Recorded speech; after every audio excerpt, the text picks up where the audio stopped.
Recording is on.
Hola, Dios les bendiga.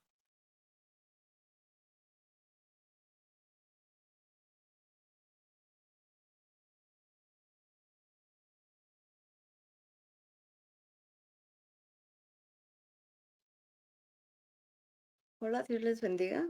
Perdón la tardanza, pero es que, bueno, creo que todo se complicó. Hoy vamos a tener el estudio sobre el libro de Éxodo, pero antes que nada quisiera invitar a que hicieran una oración.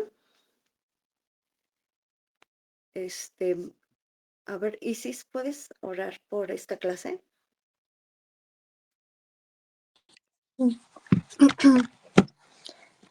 Cerramos nuestros ojos y Señor, damos gracias por cada uno de los que se pudieron conectar en esta mañana.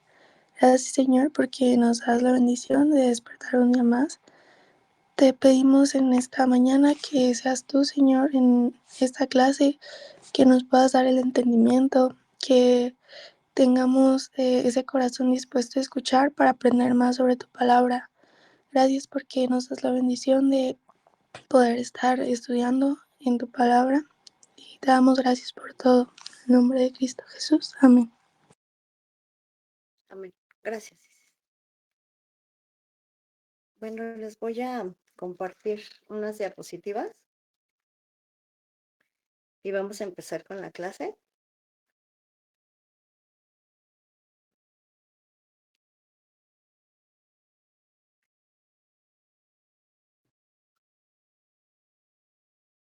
Bueno, Éxodo tiene el significado de salida o libertad. Esto quiere decir la salida del pueblo de Israel de Egipto. ¿Quién escribió Éxodo? Bueno, pues Éxodo lo escribió el Espíritu Santo. Este libro estaba dirigido a los israelitas. Fueron la audiencia inmediata.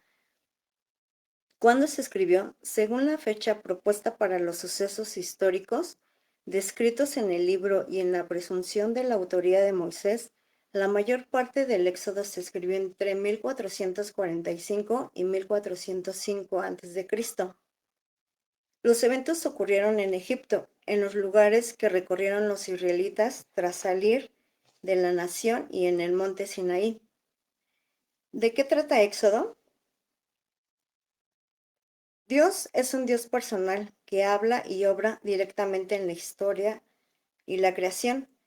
Dios planifica, promete y demuestra ser fiel en cumplimiento de su pacto con Abraham, Isaac y Jacob, aún siglos después de la muerte de estos patriarcas. Dios sigue obrando en las personas y a través de ellas para lograr sus propósitos. Dios tiene el control y es soberano sobre la historia. En Éxodo se presenta como omnipotente, omnisciente y omnipresente. Dios es santo y en consecuencia celoso. No tolera el pecado, pero está decidido a tratarlo para redimir un pueblo para deleite personal. Dios provee, Dios es quien satisface toda necesidad del pueblo, que depende de él, lo equipa para hacer y hacer conforme a su llamado. En los personajes principales del Éxodo, primeramente está Dios, Moisés, Faraón, las parteras, mamá de Moisés, Séfora y esposa de Moisés. ¿Quién es Dios? Se habla acerca de que Dios se revela en Éxodo como libertador del pueblo hebreo. Y es verdad, basta con leer los primeros capítulos para saber cómo los liberó de la esclavitud a las que los sometían los egipcios. Además, en Éxodo, el Dios libertador da a conocer su nombre y con su nombre la esencia. Éxodo dice que se revela ante Moisés con un nombre que suele traducirse Yo soy el que soy. Sobre los posibles significados de este nombre,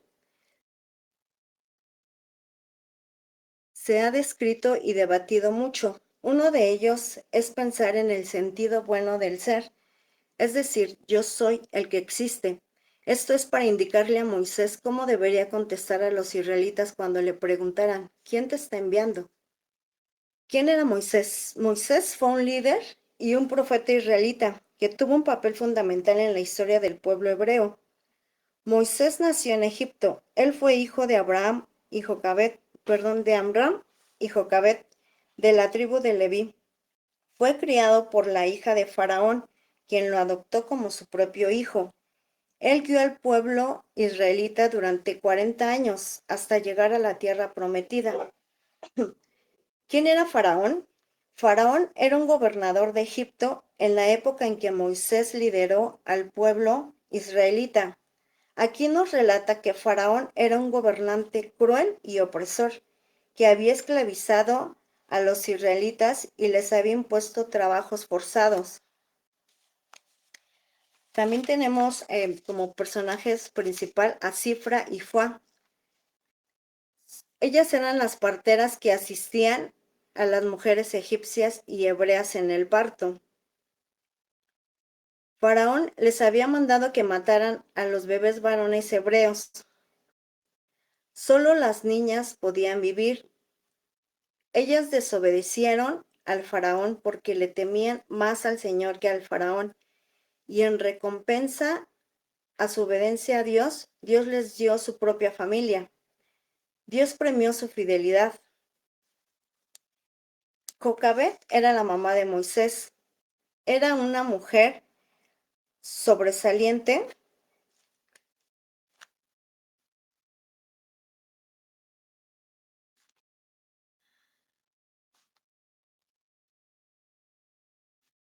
Permítanme tantito.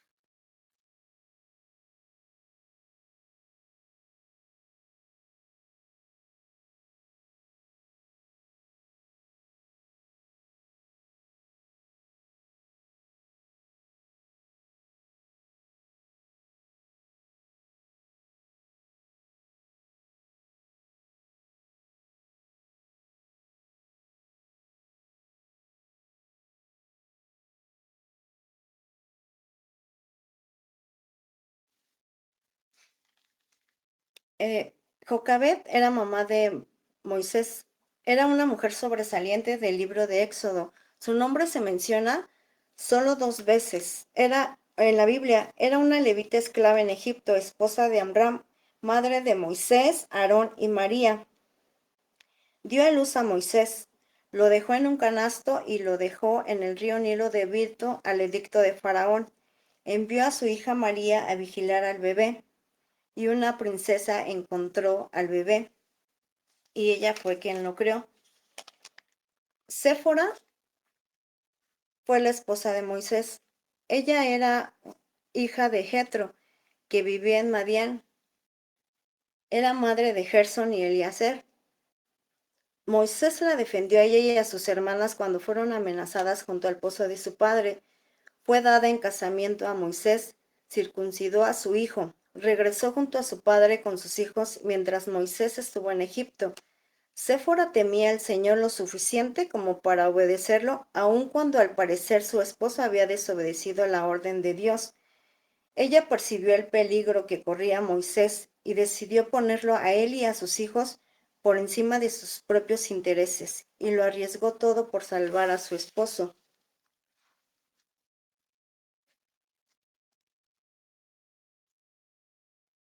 Este es un fragmento del papiro más antiguo sobre la Biblia.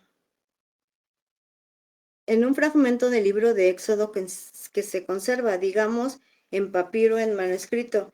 Este fue encontrado en las cuevas de Qumran, en el Mar Muerto, en el año 48-49. Este es muy importante y representativo, porque no solo significa que es un trozo del Éxodo, hace más de 2000 años, sino que además tiene un tipo de letra llamado protohebreo, y no hebreo, tal como se le conoce, y es la salida del pueblo de Israel con destino al exilio en Babilonia. Es decir, este trozo de papiro está datado en torno a 130 años de Cristo. Utiliza una estructura de hace más de 2500 años.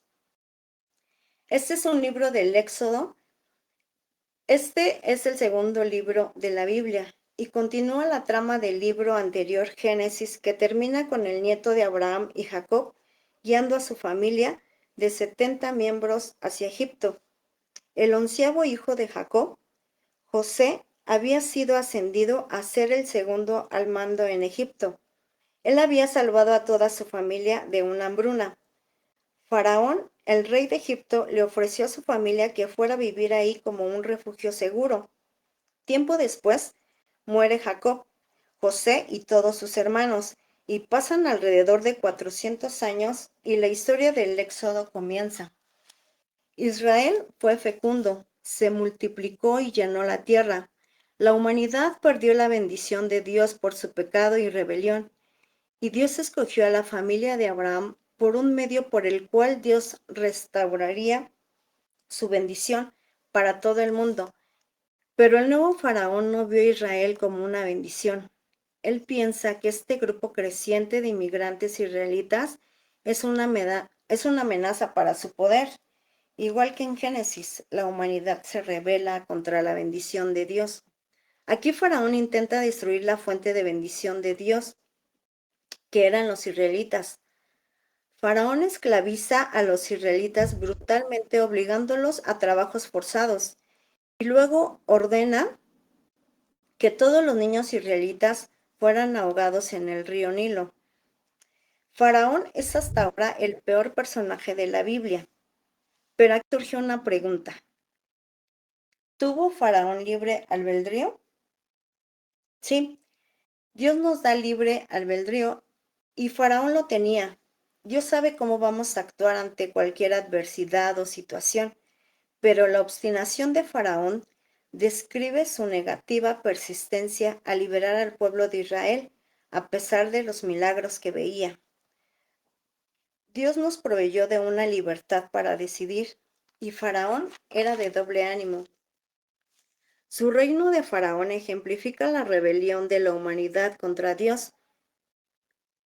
Faraón ha redefinido el bien y el mal de acuerdo a sus propios intereses, que aún el asesinato de los niños para él es algo bueno. Ahora Israel pide ayuda para esta nueva Babilonia y Dios le responde. Como número uno, Dios le da la vuelta a la maldad de Faraón cuando una madre israelita lanza a su hijo al río Nilo en una cesta. Él flota sin peligro hasta donde está la propia familia de Faraón y él es llamado Moisés. Moisés crece para convertirse en el hombre que Dios usará para vencer la maldad de Faraón. En el llamamiento de Moisés, cuando se le apareció la zarza ardiente, Dios se le aparece a Moisés y le manda ir a Faraón y ordenarle que libere a los israelitas. Dios dice que él sabe que Faraón se resistirá, así que traerá juicio sobre Egipto en forma de plagas. También Dios le dice a Moisés que él endurecerá el corazón de Faraón. Y entonces ahí viene una parte importante, porque viene una confrontación entre Dios y Faraón. ¿Qué significa eso que Dios endurecerá el corazón de Faraón? En el primer encuentro entre Moisés y Faraón, simplemente se nos dice que el corazón de Faraón se endureció. No hay implicación de que Dios hizo algo. En respuesta, Dios envía las primeras 5 plagas, cada una confrontando a Faraón y a uno de sus dioses egipcios. Pero antes de cada plaga, recordemos que Dios le dice a Moisés y a Aarón, si les pide un milagro, Faraón, ellos le responderán tomando la vara y echarla delante de Faraón para que se haga culebra. Y Moisés y Aarón hicieron como Jehová había mandado. Y Faraón le habló a sus hechiceros para que hicieran lo mismo, pero la vara de Aarón devoró las demás varas de todos ellos, y el corazón de Faraón se endureció y no los escuchó. Ahí es cuando llega la primer plaga, que fue la de sangre. Después llega la plaga de las ranas, la plaga de los piojos, la plaga de las moscas y la plaga en el ganado. Cada que pasaba una de estas plagas, el pueblo de Israel era protegido, es decir, guardado, y Moisés y Aarón iban a Faraón diciéndoles que los dejara ir, pero Faraón siguió endureciendo su corazón, y Dios mandó otras 5 plagas, las plagas de la úlcera, plaga del granizo, plaga de las langostas, plaga de las tinieblas, y por último la plaga de la muerte de los primogénitos. Ahí se anuncia la muerte de los primogénitos, y Dios seguía endureciendo el corazón de Faraón. El punto importante de la historia es que Dios sabía que Faraón resistiría a su voluntad. Dios le ofrece todas estas oportunidades para hacer lo correcto. Eventualmente la maldad de Faraón llega a un punto sin retorno. Hasta sus propios consejeros creen que él ha perdido la razón, pues son tantas cosas las que pasan y él aún sigue insistiendo en que no quiere dejar ir a Israel. Y Dios toma las riendas y dobla la maldad hacia sus propios propósitos redentivos. Dios atrae a Faraón a su propia destrucción, y mientras la salida a su pueblo, que es lo que sucede después con la plaga final, que es la noche de Pascua, Dios le cambió las cartas a Faraón, así como mató a los hijos de los israelitas, Dios matará a los primogénitos de Egipto con una plaga final. A diferencia de Faraón, Dios proveyó un medio de escape a través de la sangre del cordero. Aquí la historia se detiene y nos presenta en detalle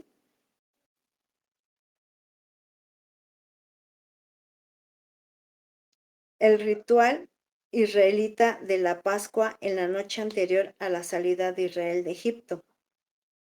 Sacrificaron un cordero joven y sin mancha, y pintaron con sangre los marcos de las puertas de sus casas, cubiertas con la sangre del cordero. Fueron pasadas por alto, y el hijo primogénito fue librado, y así cada año hicieron los israelitas para recordar la misericordia de Dios. Pero Faraón, por su orgullo y rebelión, perdió a su propio hijo y es movido por fin a dejar en libertad a los israelitas. Los esclavos israelitas hacen su éxodo desde Egipto En cuanto se fueron, Faraón cambió de opinión y reunió a su ejército y persiguió a los israelitas para una última confrontación.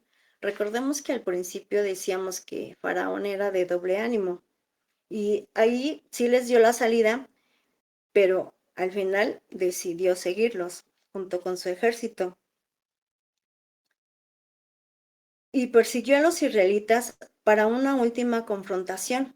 Mientras los israelitas pasaron sin problema el mar, Faraón se precipita hacia su destrucción.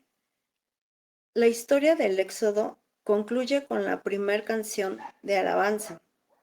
En la Biblia se llama el Cántico de Moisés. La última línea declara que Jehová reinará eternamente y para siempre. El pueblo de Israel pasó, pero recordemos también que eh, el ejército de Faraón pues murieron ahogados, ¿verdad? Porque el mar se cerró.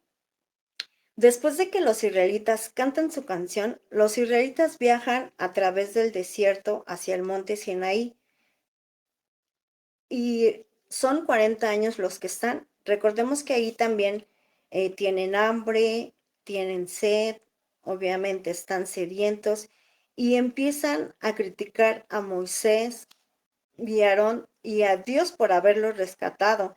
Ellos dicen que extrañan los buenos tiempos en Egipto. Aunque ellos eran esclavos, pues a ellos no les faltaba la comida, ¿verdad? Y ellos dicen que pues que mejor se hubieran quedado ahí. ¿Se imaginan eh, cómo somos los seres humanos, ¿no? Que no queremos dejar nuestra zona de confort y aunque vivamos mal, no queremos dejar como que el pecado, ¿no? Y queremos vivir en nuestra zona de confort siempre. Dios en su misericordia provee a Israel de alimento y agua en el desierto. Este libro de verdad es muy impactante porque creo que ahí vivimos todas las emociones, ¿no? Aquí Moisés guía al pueblo de Israel al monte Sinaí, donde Dios los invita a tener una relación de pacto con Dios. Aquí entramos a otro momento clave en la narrativa bíblica, porque retoman la promesa de Dios a Abraham. Recuerden que en el libro de Génesis, Dios prometió que a través de la familia de Abraham, de alguna manera, Él restauraría su bendición a todas las naciones. Dios dice que Israel obedece los términos del pacto. Ellos estarán tan moldeados a las leyes y enseñanzas y justicia de Dios que se convertirán en un reino de sacerdotes y representantes de Dios para mostrar realmente cómo es Dios a todas las naciones. Y el pueblo aceptó con toda la emoción. La presencia de Dios se presenta en el monte en forma de nubes, rayos y truenos. Moisés sube como representante y Dios empieza con los 10 mandamientos. Estos son los términos básicos.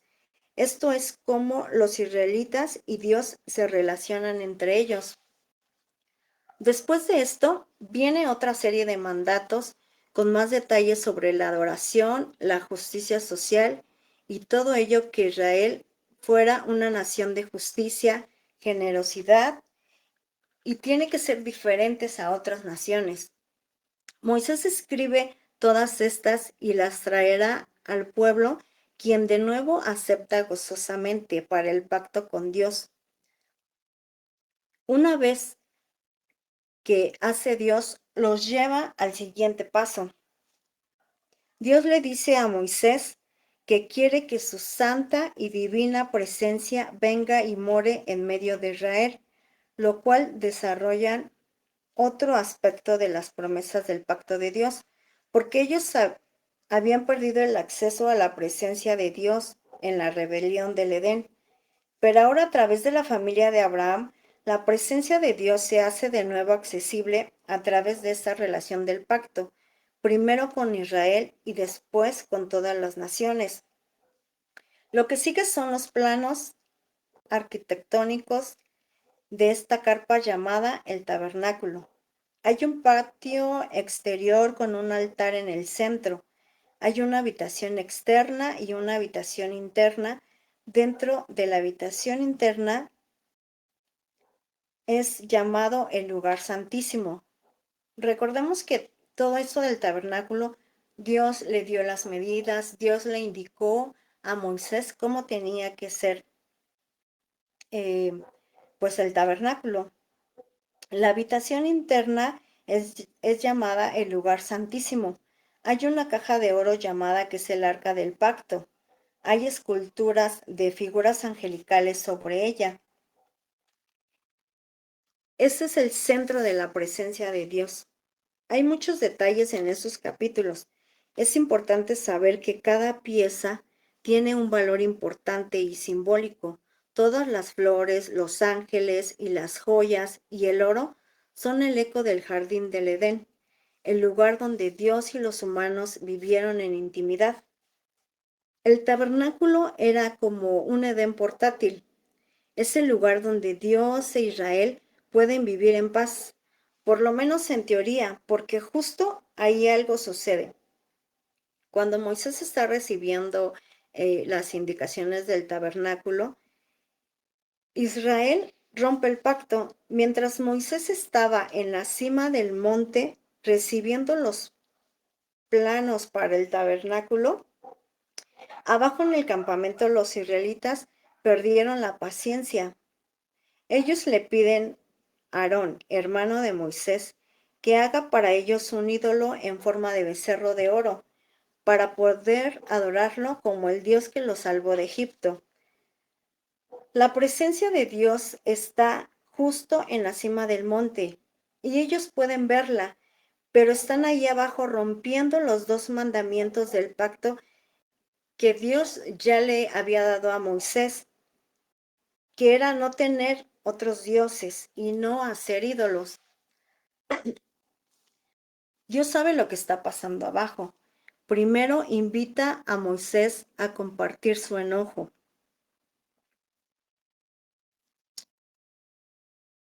Su enojo y su dolor, y le dice a Moisés lo que quiere hacer con Israel. Eliminaré a Israel, le dijo Dios a Moisés. Intercede Moisés apelando al carácter de Dios. Él dice, primero que nada, destruir Israel significaría retractarte de tus promesas, del pacto con Abraham. Y luego Moisés apela la reputación de Dios entre las naciones. ¿Qué pensarían si ven que destruyes a tu propio pueblo?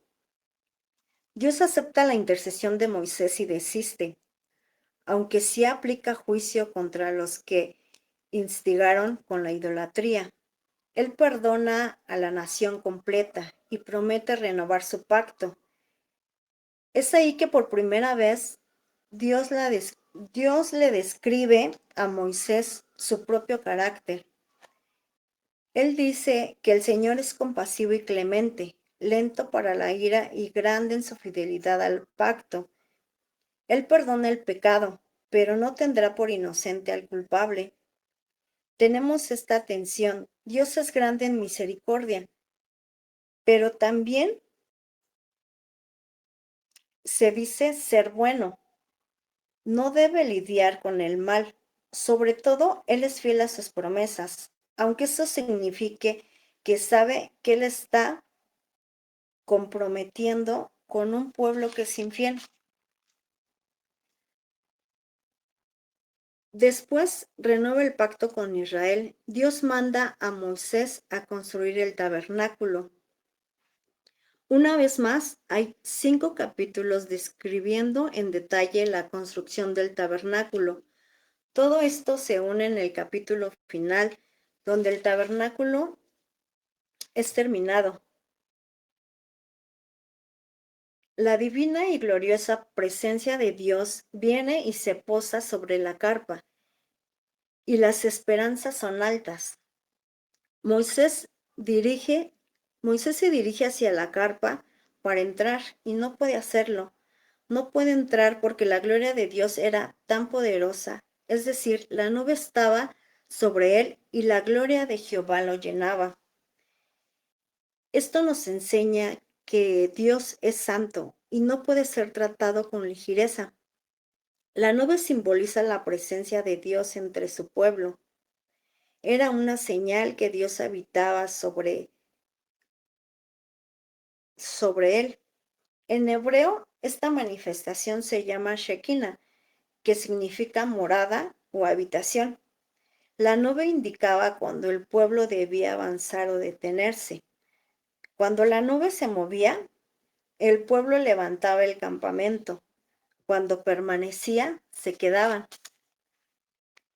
Esto representa que el pueblo de Dios dependía totalmente de la dirección de Dios.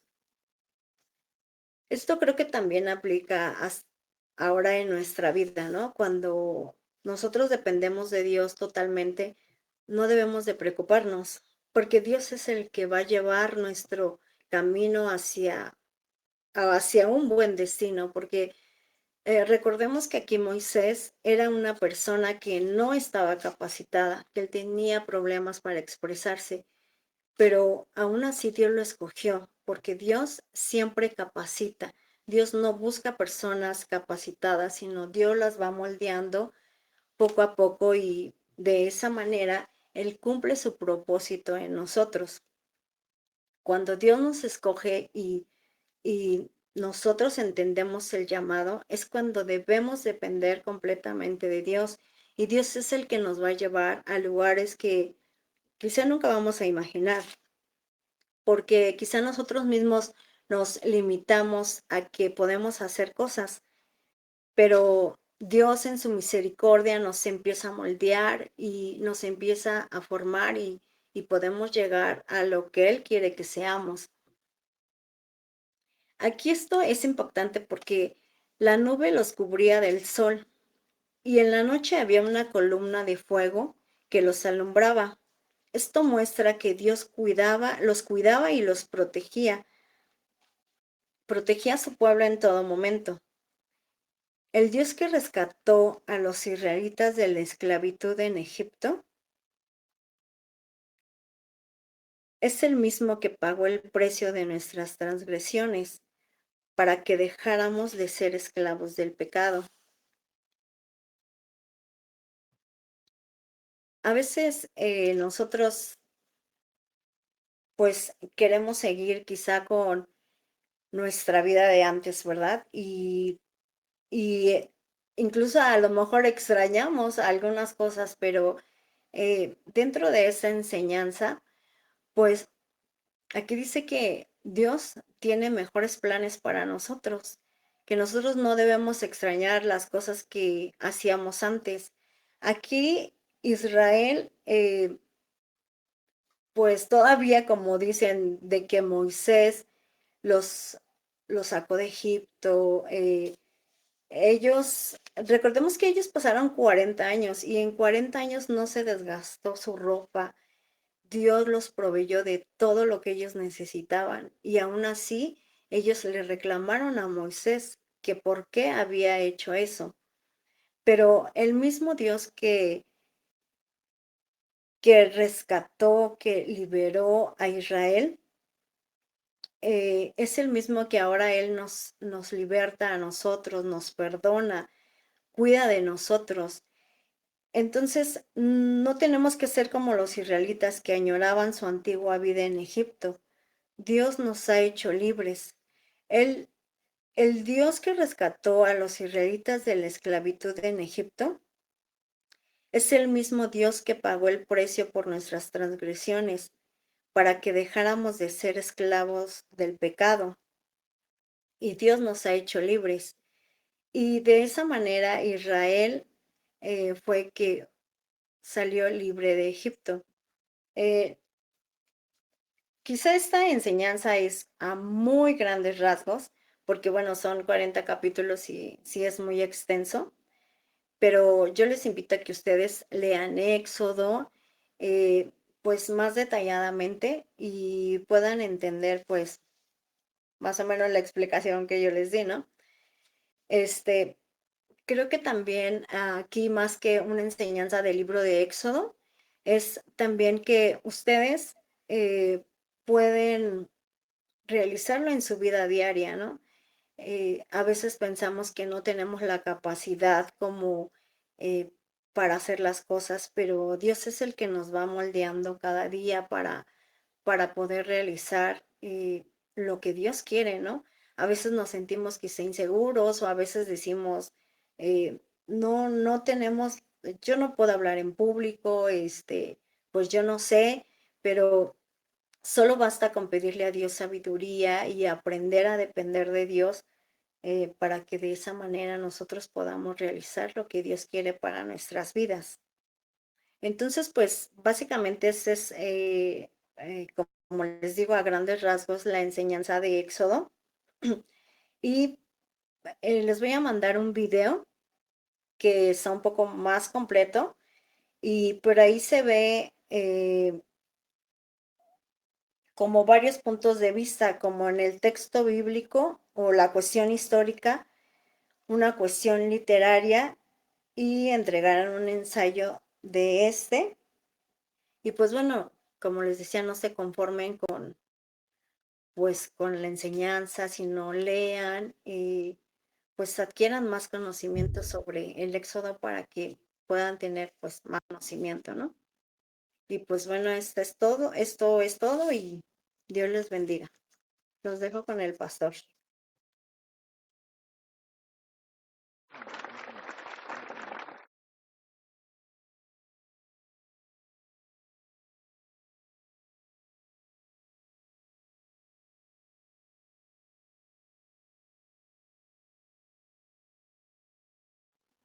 Bueno, creo que el pastor todavía no entra, pero pueden prender sus cámaras para tomarles asistencia. Y bueno, y creo que también no oramos por el término de esta clase. Quisiera decirle a Oscarito si nos puede ayudar a orar por la clase y después prenden sus cámaras para tomarles asistencia. Dios, te damos gracias por esta enseñanza. Te doy gracias por la hermana Arely. Te pido que bendiga su vida, que la ayudes, Señor Jesús, que la uses y que esta enseñanza se quede en nuestros corazones y que no nos conformemos con esto, que sigamos leyendo tu palabra y que eh, sigamos aprendiendo más. Muchas gracias por todo. En nombre de Cristo Jesús. Amén.